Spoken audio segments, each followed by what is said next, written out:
저희가 이 생명의 삶으로 큐티를 하고 있는데요. 이번 주부터는 베드로 전서로 묵상을 하고 있습니다. 여러분, 베드로 전서가 누가 쓴 겁니까? 당연히 이 베드로가 쓴 거죠. 근데 시작부터 좀 신기한 점이 하나 발견됩니다.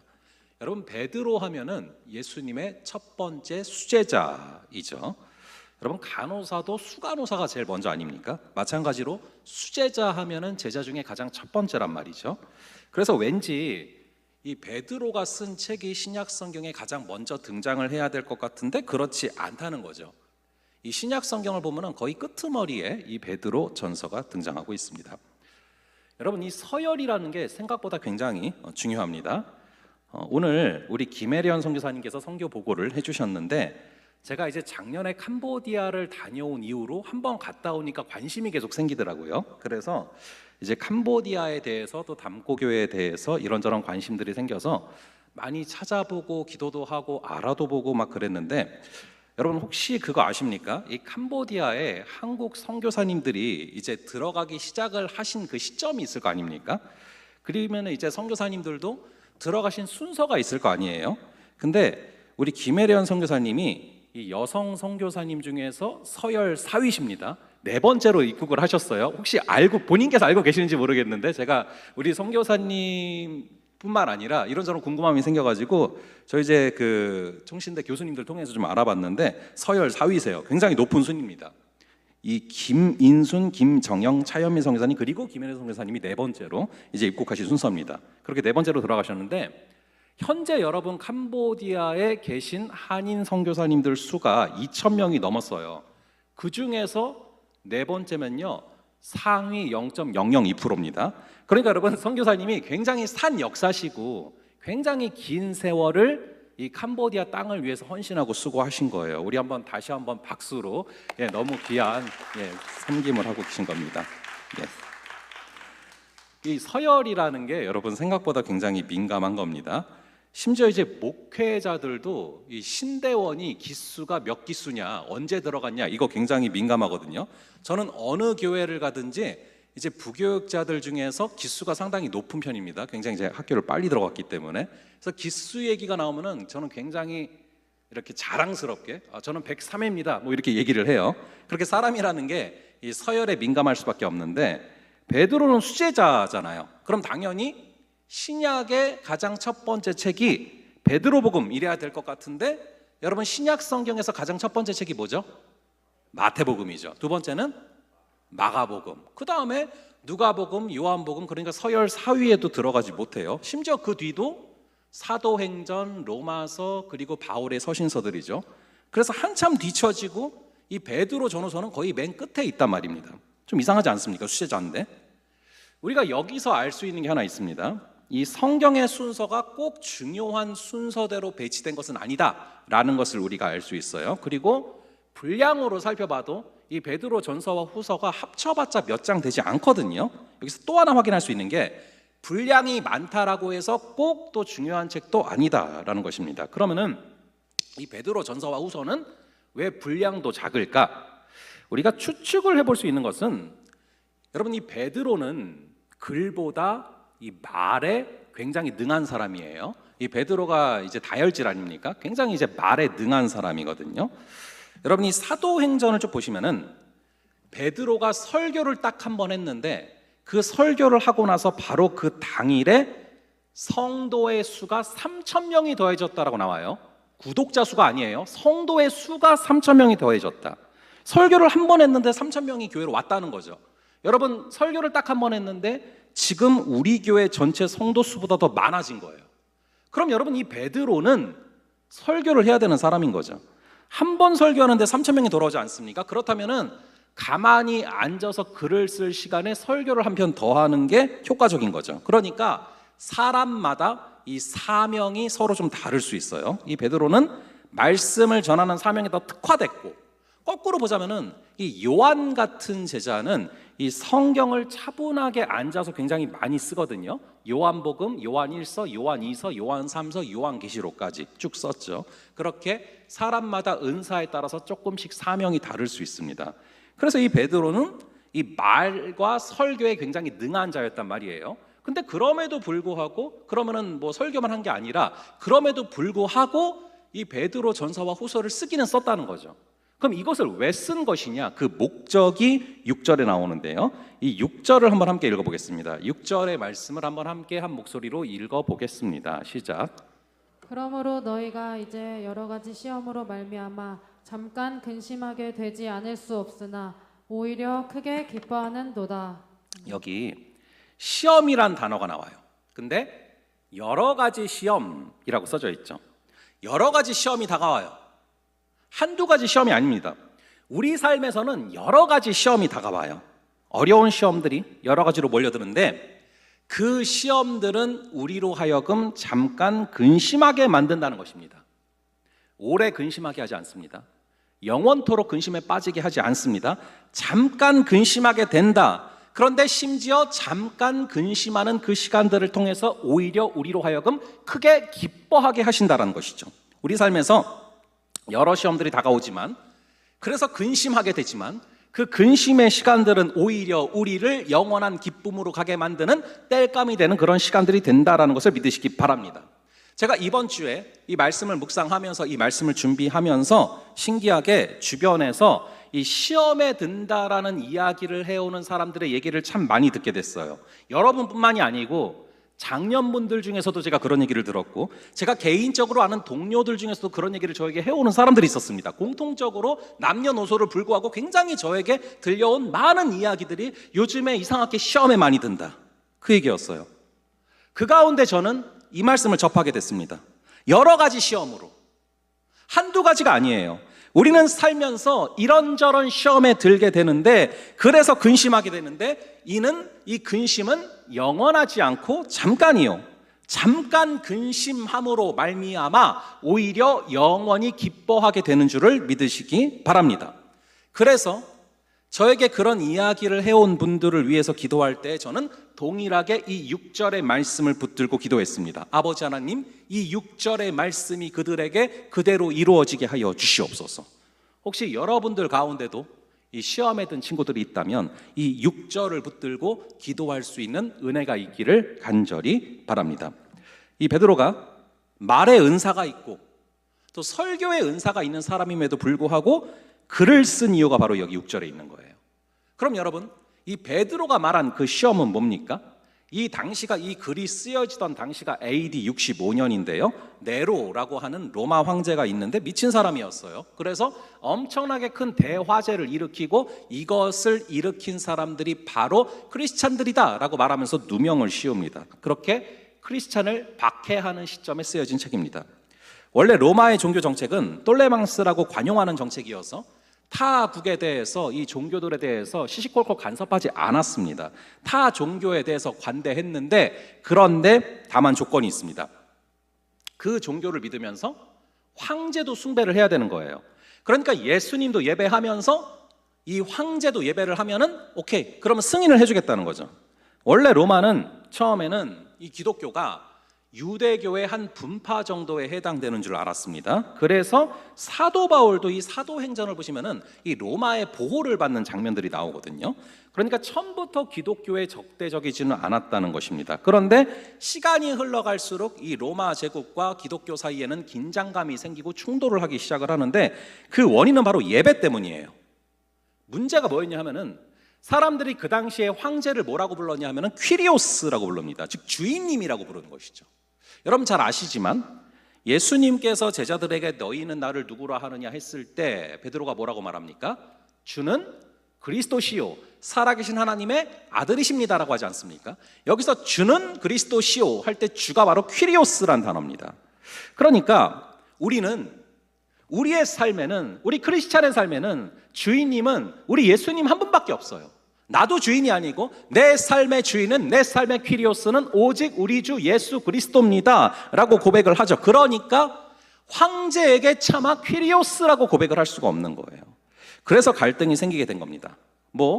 그냥 대충 믿었다면 예수님한테도 주님이라고 했다가 로마 황제한테도 주님이라고 했다가 예수님에게도 내 주 같은 분은 없다고 찬양했다가 로마 황제에게도 내 주 같은 분은 없다고 찬양하고 이렇게 대충 믿었다면 아무런 문제가 없었겠죠. 핍박도 없었겠죠. 하지만 여러분, 우리가 제대로 믿으면 공격이 있을 수밖에 없습니다. 마찰이 있을 수밖에 없습니다. 이 사단은 공중에 권세 잡은 자이기 때문에 우리가 제대로 믿음의 길을 걸어가려고 하면은 사단은 절대로 그것을 그냥 두지 않습니다. 어떻게든 못 걸어가게 하려고 발악을 하죠. 심지어는 가장 가까운 사람들을 통해서라도 우리가 사명의 길을 걸어가지 못하게 하려고 공격을 하는 그런 존재입니다. 그래서 베드로가 예수님한테 십자가를 지지 마시라고, 죽지 마시라고 하니까 예수님께서 뭐라고 합니까? 베드로에게 사탄아 물러가라 라고 하지 않으십니까? 여러분, 믿음의 길을 걸어가려고 할 때 사단은 이런저런 여러 가지 시험을 통해서 공격한다라는 것입니다. 그래서 저는 살면서 언젠가부터는 이 시험에 드는 어떤 순간들, 이 시험이 다가오는 것을 보면은 오히려 그렇게 생각을 합니다. 아, 지금 사단이 긴장했구나, 그 생각을 합니다. 이 마태복음 4장 1절에서도 성령이 충만한 곳에서는 반드시 사단이 나타나서 시험을 걸거든요. 그런데 심지어 예수님에게도 사탄이 시험을 거는데 우리에게 하물며 걸지 않겠습니까? 우리가 제대로 믿음의 길을 걸어가기로 다짐을 하면은, 제대로 믿음의 길을 걸어가면은 반드시 시험을 겁니다. 오히려 그래서 저는 언젠가 그런 생각도 해요. 언젠가부터 너무 아무런 일이 안 벌어져도 내가 지금 제대로 가고 있는 게 맞나라는 생각도 해볼 때가 있습니다. 사단이 볼 때도 야, 쟤는 건드릴 필요도 없어, 시험을 걸 필요도 없어, 쟤는 알아서 잘못 가고 있어, 이렇게 반응하는 것도 우리에게 굴욕적인 일 아닙니까? 자, 그래서 우리가 믿음의 길을 걸어갈 때 이런저런 공격들이 있을 때가 있어요. 믿음의 길을 걸어갈 때 사단의 시험이 있을 때가 있습니다. 하지만 그 시험으로 인한 근심은 잠깐이요, 그것을 통해서 영원한 기쁨으로 이끄시는 줄을 믿으시기 바랍니다. 자, 그래서 이 베드로전서를 쓰고 있던 AD 60년경을 보면은 이 교회가 엄청나게 핍박을 받고 있던 그런 시대인데, 이게 뭐 교회의 어떤 이미지 때문에 그런 것도 아닙니다. 여러분, 이 교회사적으로 봤을 때 교회의 대사회적인 이미지가 좋아서 전도가 된 적은 거의 없습니다. 여러분, 우리가 이 교회의 어떤 이미지를 좋게 만들어서 전도한다라는 것은 상당히 인본주의적인 생각일 수 있어요. 예수님도 사역하실 당시에 물론 이제 이미지가 나쁜 것도 없었고 잘못하신 것도 없죠. 여러분, 예수님이 사실은 얼마나 이미지가 좋습니까? 초대교회도 처음에 칭찬을 들었어요. 그런데 왜 핍박을 당하게 되는지 아십니까? 세상에서 반드시 이런 지점이 옵니다. 전도하지 말아라, 예배하지 말아라, 이렇게 다가오는 시점이 있단 말이죠. 그런 얘기를 들으니까 베드로가 뭐라고 말을 했습니까? 우리 한번 사도행전 4장 19절을 볼게요. 사도행전 4장 19절의 말씀을 함께 한 목소리로 읽어보겠습니다. 시작.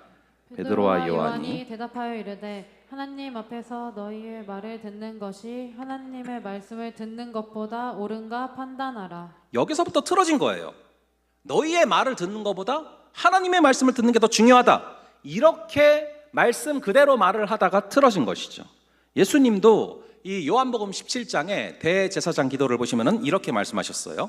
내가 너희를 택하였기 때문에 세상은 너희를 미워한다. 사람들이 나를 박해하였은즉 너희도 박해할 것이다. 그렇다면 그런 박해가 다가올 때, 이런저런 시험들이 다가올 때 우리는 어떻게 반응해야 됩니까? 한번 2절의 말씀, 오늘 본문 2절의 말씀을 함께 한 목소리로 읽어보도록 하겠습니다. 시작. 곧 하나님 아버지의 미리 아심을 따라 성령이 거룩하게 하심으로 순종함과 예수 그리스도의 피 뿌림을 얻기 위하여 택하심을 받은 자들에게 편지하노니 은혜와 평강이 너희에게 더욱 많을지어다. 저는 이번 주에 제가 갖고 있는 굉장히 큰 성경책이 있거든요. 거기다가 오늘 이 2절에 나오는 뒷부분에 형광펜을 그어뒀어요. 은혜와 평강이 너희에게 더욱 많을지어다. 이것이 뭘 말하는 겁니까?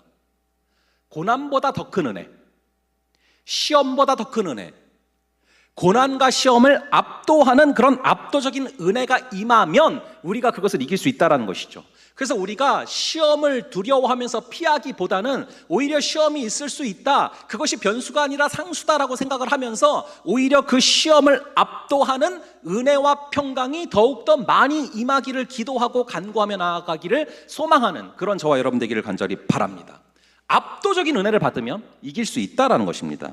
그리고 저희가 다시 한번 6절과 7절을 볼게요. 6절과 7절 두 구절의 말씀을 함께 한 목소리로 읽어보겠습니다. 시작. 그러므로 너희가 이제 여러 가지 시험으로 말미암아 잠깐 근심하게 되지 않을 수 없으나 오히려 크게 기뻐하는도다. 너희 믿음의 확실함은 불로 연단하여도 없어질 금보다 더 귀하여 예수 그리스도께서 나타나실 때에 칭찬과 영광과 존귀를 얻게 할 것이니라. 자, 여기 보시면 3단계가 있어요. 우선은 시험이 한두 개가 아니라 여러 가지로 다가온다. 그러면은 잠깐 근심하게 된다. 즉 믿음이 흔들리게 된다는 거예요. 여러분, 시험에 들어서 근심하게 되고 또 믿음이 흔들리는 거에 있어서 일가견이 있는 사람이 한 명 있어요. 누군지 아십니까? 베드로예요. 이 글을 쓴 베드로입니다. 이 베드로가 맨날 흔들렸잖아요. 예수님을 보고서 물 위를 걸어가다가 이 풍랑을 보다가 물에 빠집니다.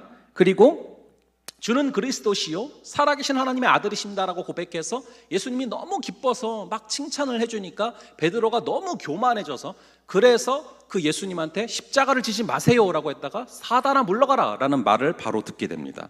그리고 이 베드로는 남들은 배신해도 저는 배신하지 않겠습니다. 그 제자들의 앞에서 얘네는 배신해도 저는 배신하지 않겠습니다 라고 이야기를 했다가 결국에 3번이나 부인을 하고 나중에 너무 마음이 아파서 통곡을 하죠. 그렇게 베드로는 흔들흔들 거려요. 믿음이 자주 흔들거립니다. 자주 시험에 듭니다. 그래서 이 베드로는 꼭 나침판 같아요.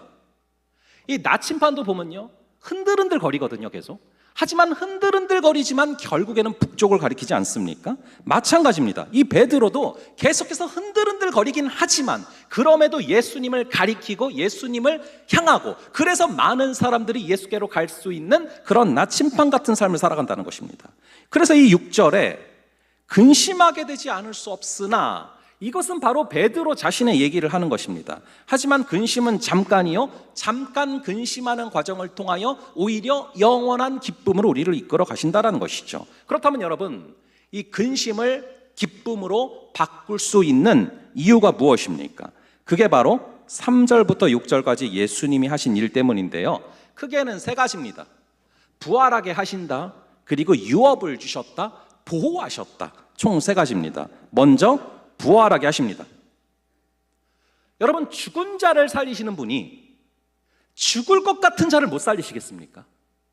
우리 주님은 부활의 주님이세요. 그래서 죽은 자를 살리십니다. 그렇다면 여러분들이 살아가면서 정말 죽을 것 같다, 정말 죽고 싶다, 정말 죽기 직전이다라는 마음이 들 때 그런 자를 못 살리시겠습니까? 우리 주님은 부활의 주님이시기 때문에 죽은 자도 살리시고 죽을 것 같은 자들도 살리시는 분임을 믿으시기 바랍니다. 그리고 그러한 부활의 주님이 무슨 일을 하신대요? 유업을 주시고 보호하신다. 이거랑 똑같은 게 구약의 창세기에 나오거든요. 우리 한번 창세기 15장 1절을 볼게요. 창세기 15장 1절의 말씀을 함께 한 목소리로 읽어보겠습니다. 시작. 이후에 여호와의 말씀이 환상 중에 아브람에게 임하여 이르시되 아브람아 두려워하지 말라. 나는 내 방패요 너의 지극히 큰 상급이니라. 방패요 상급이라. 이게 순서만 바뀌었지 좀 아까 우리가 본 거랑 똑같은 내용이에요. 방패가 무엇입니까? 막아주시고 보호해 주신다라는 것입니다. 그럼 상급은 뭐죠? 내 자신을 너에게 주겠다 말씀하시는 것입니다. 하나님의 것이 우리의 것이 된다라는 것이죠.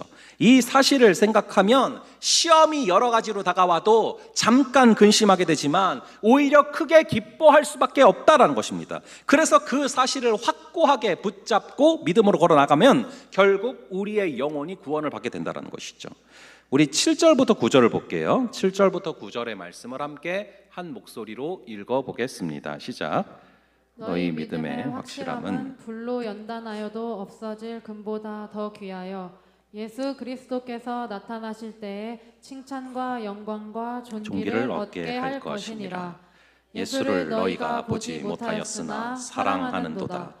이제도 보지 못하나 믿고 말할 수 없는 영광스러운 즐거움으로 기뻐하니 믿음의 결국 곧 영혼의 구원을 받음이라. 아멘. 네. 시험을 이기는 힘이 어디 있습니까? 바로 믿음에 있다라는 것이죠. 7절부터 9절을 딱 한 단어로 요약을 하자면은 믿음입니다. 믿음이 시험을 이기게 만들고 믿음이 결국 우리의 영혼의 구원을 가져온다는 것이죠. 그 믿음은 누구를 향한 믿음입니까? 바로 예수 그리스도를 향한 믿음이에요. 그 예수께서 우리에게 뭘 주신다고 합니까? 이것을 3절을 한번 이제 마지막으로 읽어볼게요. 3절의 말씀을 함께 읽어보겠습니다. 시작. 우리 주 예수 그리스도의 아버지 하나님을 찬송하리로다. 그의 많으신 긍휼대로 예수 그리스도를 죽은 자 가운데서 부활하게 하심으로 말미암아 우리를 거듭나게 하사 산 소망이 있게 하시며. 자, 산 소망이라고 나오고 있습니다. 여러분, 소망이라고 해서 다 같은 소망이 아닙니다. 산 소망은 따로 있어요. 반대로 말하면 죽은 소망도 있다라는 것입니다.